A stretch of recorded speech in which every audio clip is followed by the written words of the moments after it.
Hi, it's Grandma Annie and Freddy. We're paleontologists today. Can you say that? Paleontologist. That's a big word. That means somebody who tries to dig up artifacts from animals.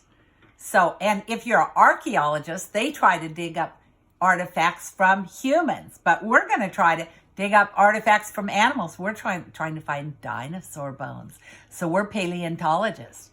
So they have to work very hard like this. They have to use paintbrushes and they just move the sand away really carefully. Look, I'm starting to find it. But they have to do it really slowly. Look at this, Freddy. Look. What am I getting? Oh, it's a dinosaur, Freddy. Look. We have to go really careful and then we have to dig around it like this because we don't want to break any of the bones. So you have to do like this. And then you can go over here. Let's see if we can find another one. Oh, here's another one.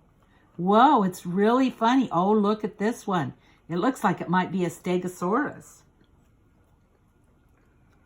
Oh, you have to go really careful. You don't want to, it takes a long time to be a paleontologist. You have to work really hard. And so you can make this at your house too. Oh, look, there's another one. Look, Freddy, look at that one. Let's see if we can find any more. Oh, look, there's another one. Wow, there's dinosaurs all over the place.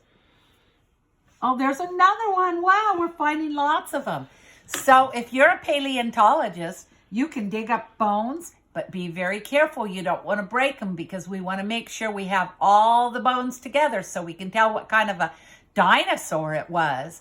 So have fun and look in the notes and I'll tell you just how to make this dinosaur sand at your house so you can be a paleontologist like Freddy and I. So have fun. See you later.